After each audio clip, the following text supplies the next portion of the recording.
లేని నాయకులు కాబట్టి ఇలా మనోడు మాట్లాడుతున్న కేటీఆర్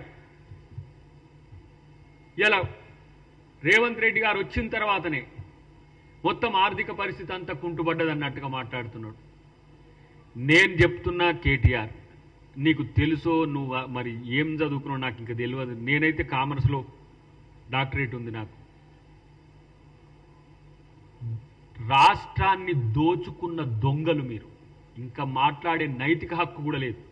దోచుకుంటే మిన్నకుండి చూస్తున్న ద్రోహులు ఎవరంటే ఇక్కడ బీజేపీ నాయకులు.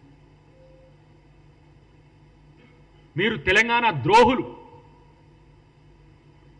తెలంగాణ పేరు మీద పార్టీ పెట్టి ఆ రోజు ఉద్యమకారులందరినీ హైజాక్ చేసి, ఉద్యోగ సంఘాలన్నింటినీ హైజాక్ చేసి తను ఉద్యమం చేస్తున్నట్టుగా నటించి తన రాజకీయ ప్రక్రియకు ఉద్యమాన్ని వాడుకొని ఉద్యమం పేరుతో నేను ఉద్యమ పార్టీ అని నమ్మబలికి ఈరోజు అధికారంలోకి రావడానికి ఉద్యమాన్నే వాడుకొని కాంగ్రెస్ పార్టీ తెలంగాణ ఇచ్చినా కూడా కాంగ్రెస్ పార్టీలో విలీనం చేస్తా అని చెప్పి మీ అయ్యా విలీనం అనేది శల్యసారథ్యం చేసి అయినా ఇస్తనకు పోయి రావాలని అబద్ధాలాడి బీజేపీతో అంతర్గత ఒప్పందాలు చేసుకొని అధికారంలోకి వచ్చినాక తెలంగాణను దోచుకున్న దొంగలెవరంటే అదే తెలంగాణ పదాన్ని మార్చుకొని బీఆర్ఎస్ పార్టీగా పెట్టిన మీరు, మీ కుటుంబమే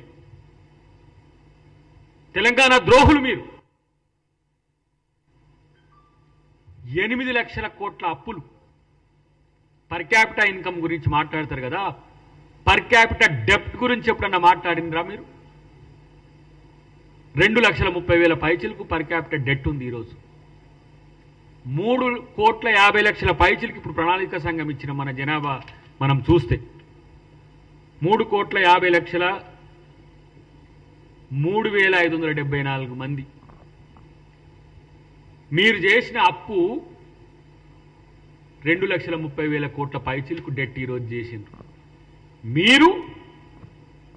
అరే మీకు ఎవరు చెప్తున్నారు నాకు అర్థం కావట్లేదు. మీకు ఇవన్నీ ఇట్లా చెప్పుడు ఈ సంవత్సరం తర్వాతనే అని. మిమ్మల్ని ఇంకా మర్చిపోలే ప్రజలు. మిమ్మల్ని మీరు చేసిన విధ్వంసాన్ని మర్చిపోలే.